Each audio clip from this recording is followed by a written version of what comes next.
Le projet de loi de transition énergétique, on en parle avec Nicolas Hulot. Bonjour. Bonjour. Nicolas Hulot. Alors, Ségolène Royal a présenté ce projet de loi hier.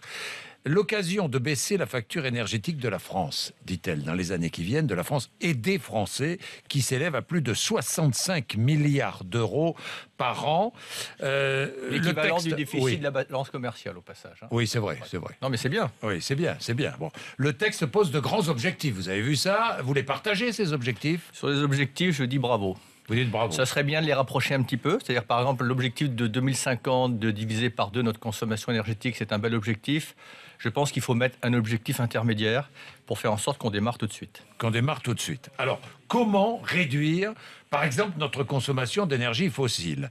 Dans 15 ans, dit le texte, notre consommation d'énergie fossile, c'est-à-dire de pétrole, de gaz, de charbon, aura diminué de 30%. Comment faire? L'efficacité énergétique.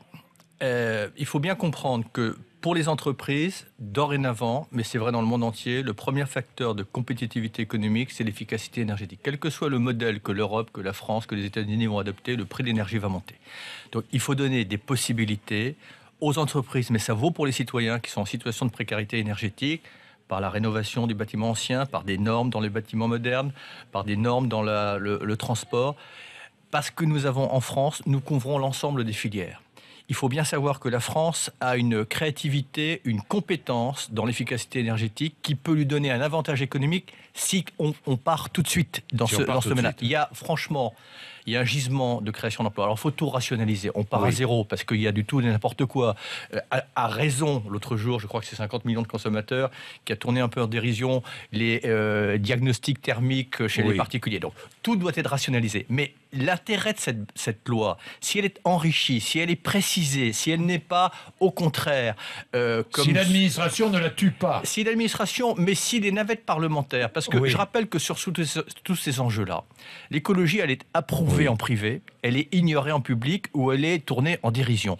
Là, moi, je pense que les députés et les sénateurs, gauche-droite confondus, peuvent en faire vraiment un moment d'ambition collective, redonner le moral aux Français, parce que ça va nous permettre de rentrer dans l'économie du 21e siècle et de sortir de l'économie du 20e siècle. Il faut y croire, il faut avoir foi dans les énergies renouvelables. On les tourne en dérision, les éoliennes ne vont pas remplacer le charbon, mais c'est parce qu'on a une lecture très réductrice du potentiel des énergies renouvelables.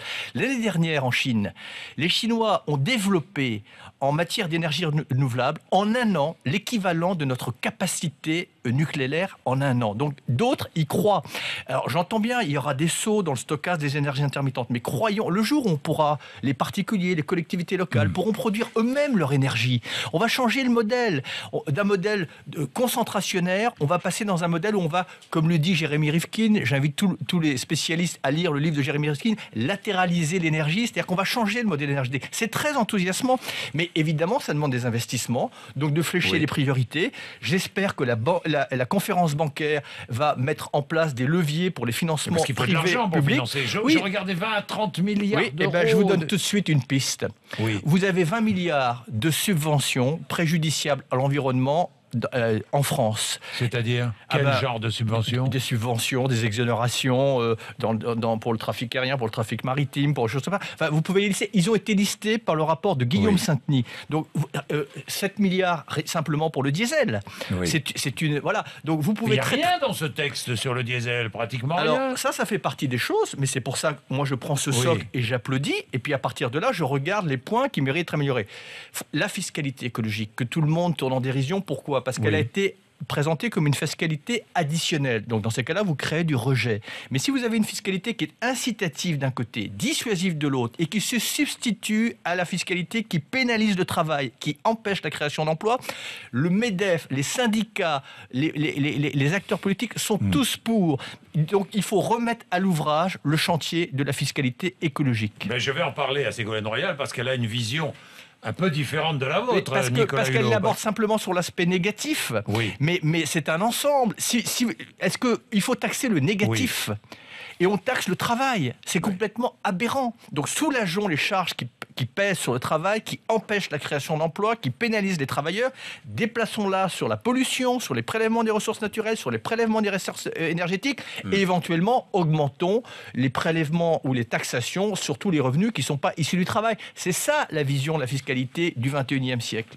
Oui, Nicolas Hulot, c'est intéressant, on partage ces points de vue, mais les gouvernants, quels qu'ils soient, hésitent, manquent de courage, je ne sais pas, une obligation de rénovation. Non, c'est pas qu'ils manquent de courage, c'est ils ont des réflexes partisans.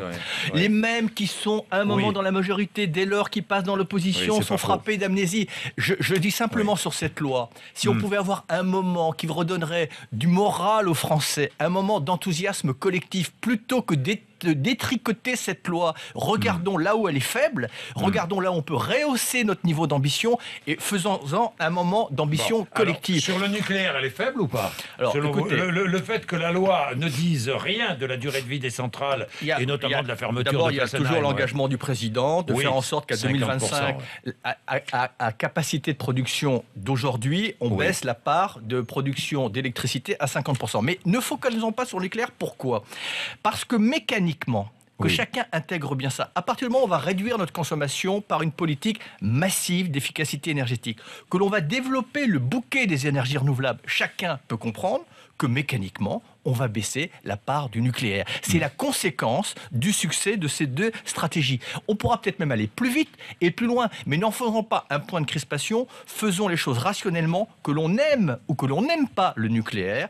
De toute façon, la part du nucléaire va se réduire, c'est pas tout simplement pour des raisons mathématiques. Alors si je vous comprends bien, Nicolas Hulot, vous lancez un appel aux députés et sénateurs ce matin. Cette loi est bonne avec ses objectifs, mais il faut nettement l'améliorer. Il faut l'améliorer sur les financements.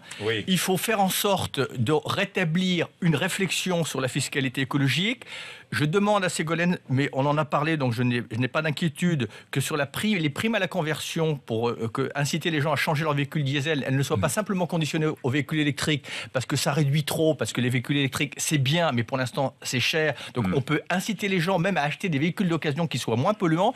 Je rappelle que le diesel, c'est une tragédie de santé publique et qu'il faut maintenant donner des signaux clairs pour réduire et diminuer massivement le parc diesel en France et notamment pour les flottes d'entreprises. Merci Nicolas Hulot d'être venu nous voir, toujours avec cette même passion. Il est 8h18.